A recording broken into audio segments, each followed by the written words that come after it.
All right, Daddy, a poem by Sylvia Plath, and oh my gosh, it's a strangely powerful expression in the shadow of trauma. It's exhausting, is what I would say. It's trauma. It's feminism. It is a lot. There's almost this too much. There's almost too much. Yeah, it hurts to read. You know what I mean? Because it kind of reminds me when we've read some more confessional works where it blends reality and fiction, because reality almost, it hurts more when you know something's true, but then fiction allows you to say things in the most graphic way that makes you feel it in a way that even if you tried to explain some emotions, you couldn't, right? Like fiction allows you to make things more powerful. So the way that we combine things in this poem, Daddy by Sylvia Plath, it's almost unmanageable how much I felt. Like when I think I texted you when I was done, I'm like, I need to go listen to Christmas songs because I feel really depressed right now. Yeah, this is probably the best example of confessional poetry. And it's something that you're like, I'm in a really good, happy mood. I'm going to read Daddy. Good Lord. All right. So first published 1965 in Ariel, 2 years after her death. So posthumously, right? I did attempt that word there. I think I pulled it off, but it immediately drew attention to her, obviously, because her father, Otto, passed away in real life when she was 8. I know in the poem it's 10, but that's where you start to see that blending of she can draw upon some of those emotions of her father, the way her father treated her or made her felt, and the writing that she draws out. Now, I don't know a ton about Sylvia Plath, but I know enough to know wow, this is haunting, this is surreal, and it is probably not for me. Like, this is probably something she wrote for herself to try to keep herself alive, because it was only 4 months after this that she was no longer with us.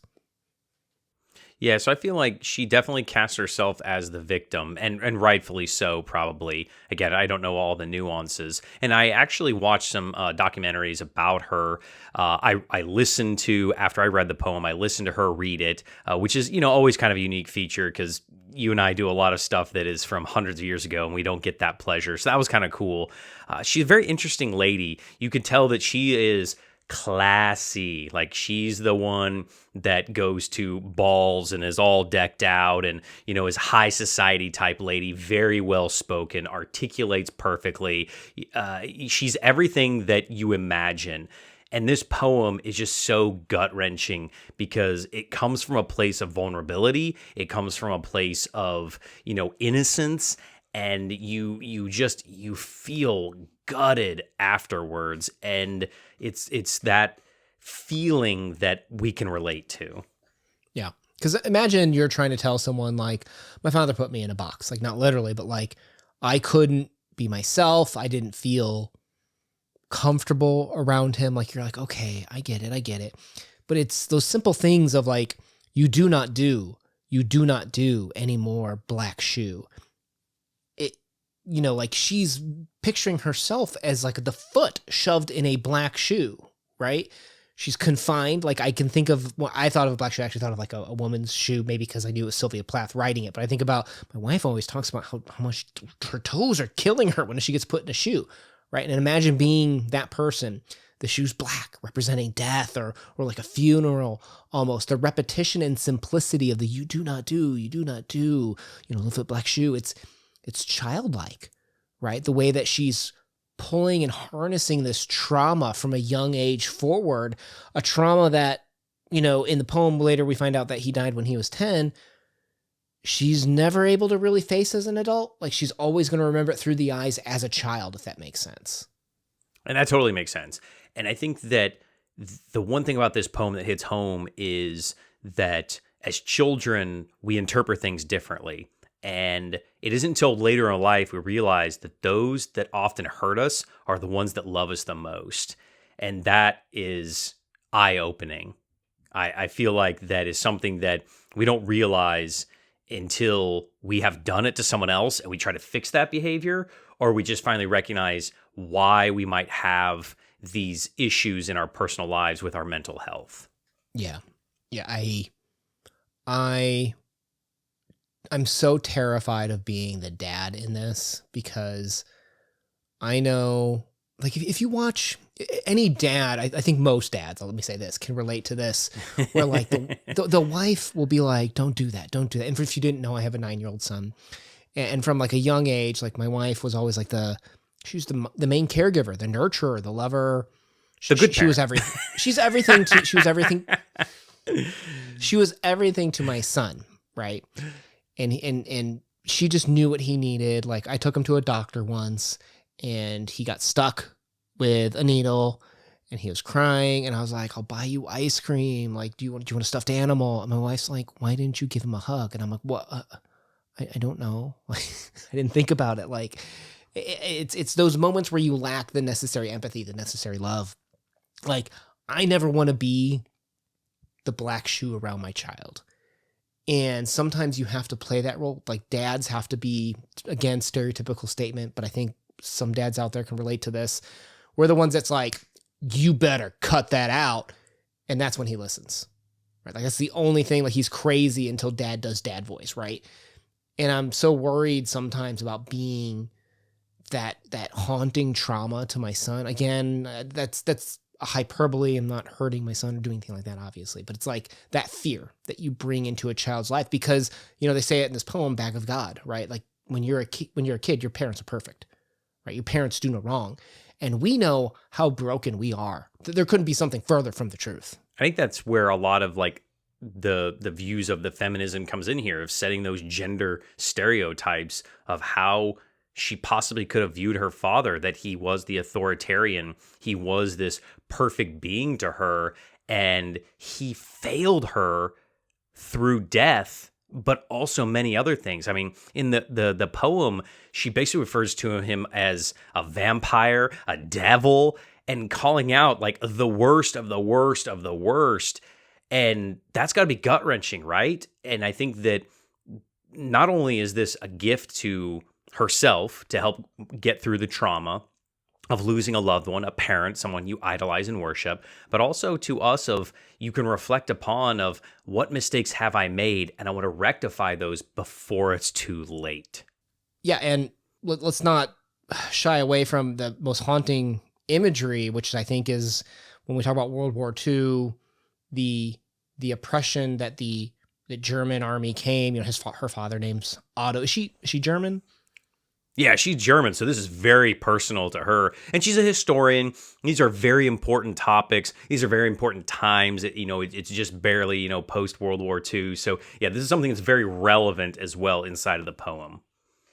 Right. So the tyranny of German soldiers during World War II, you could see it. We can't relate to it. We weren't there. We could see it through art, essentially, like this, right? And a lot of times you see the German soldier enters the room and everybody freezes because you make one wrong step and it's all over, right? So imagine feeling like that, and your dad is the German soldier. One wrong move and it's over for me, right? Like, just like that fear, that tyranny that she lived under, when she compares it to that, it almost made me kind of like read one sentence at a time and pause, because it was just haunting and real. And you could feel, I don't know, you know more about her than I do, but like I assumed she might have like that German instinct to feel that sort of thing. So I thought that was interesting, the way that let's put it this way. You try and do that today in poetry, you ain't pulling that off, right? Like only a master writer could do this comparison and get away with it, because it's almost impossible, I feel like, to try to pull that off today. I mean, to your point, she basically is looking to destroy the antagonist, her father, in this poem. Beat him down, beat him down, beat him down, because of how she feels. And there's that tyranny term that she is fighting against in this poem. And I feel like that I don't know, she's heartbroken too. There's a lot of mixed emotions, and that's why this poem it's draining. Mm-hmm. Well, and it doesn't stop there. She compares him to the devil, as if that wasn't enough so far with like the cleft chin. Compares him to a vampire, sucking the life out of her. It does not ever take a step back. It is just constant left hook, right hook, uppercut, that sort of thing. And you're like, okay, it says, I was 10 when they buried you. At 20, I tried to die. So she's 30 now, the narrator of this poem. So she's been without the father for 20 years and haunted 20 years of this man without him even being there, of which she tried to end it halfway through that, right? Which is another source of trauma. And then you have another really complex thing of, there's that whole thing of like little girls get their daddy wrapped around their finger or vice versa. And little boys get their mommy wrapped around their finger. I explained earlier that my son, total Oedipus complex. I'm just saying. This is the opposite, the Electra complex, right? With the little girl and the daddy, right? And she's going to grow up to marry her trauma, essentially. Like she marries a man just like her dad. Yeah. And do you think that she's angry about that it limits her? Because as you said back in the beginning, she was put in this box, and then she could almost have some like survivor's guilt, because now that he's gone, she's free and she's able to do the things that she wasn't before. And now she chose that again. She's angry at herself because she put herself back in that box. And she even says, and then I knew what to do. I made a model of you. A man in black, again, black, death, like the black shoe earlier, with a Mein Kampf look, which is, the My Struggle, if for anyone who didn't know, basically the leader of the German army. Okay, so basically marrying her trauma, marrying her struggle, and he does the same thing to her because it's what she knows, right? And like you said, we said, the ties with the real life, the confessional aspect. This was written after her separation with her husband in real life, Sylvia Plath's husband in real life. And here's like this reflection of, how did I get here? How did I get to this point? And like this poem is a way of kind of expressing how we, they said earlier that she couldn't talk because like her tongue was like a barbed wire. It's like, we can't find the words to say, yet we do these actions, right? So what does it mean to be free of those actions, right? To the ending of this poem, to your exact point, how did you interpret her quote unquote freedom at the end? Liberation. She finally realizes that she doesn't need somebody else to define who she is, and that she's allowed to express herself however she wants. And I think that's important for all of us to know. That's a valuable lesson, that sometimes it takes a lifetime before we learn it. All right. Now, you ready for this one? This is going to shock you. Yeah. You've got the positive view this time. There's a first ever. Here's my view. I think it's this exact moment that she's made up her mind as to what she's going to do in 4 months from now. This is how she's going to get her freedom. And every moment up till then is the, should I? Shouldn't I? How should I? Right? It's that, this is how I'm going to be free of the life is suffering, and this is the best it's ever going to get mentality. My closing thought of this is, if I were to think about this today, and this is a very serious poem, but I want to end on a happier note, is there's this comedian, Stephen Hay, I think his name is, and he does this funny skit, and it's the emotional damage. This poem is emotional damage, no matter how you look at it. Mm-hmm. Yeah, I can't say I'm going to reciprocate. I don't like that one. I'll go a different route. This is a poem about a confrontation with one's personal identity, with one's personal trauma, and one's ability to face liberation in that shadow of trauma.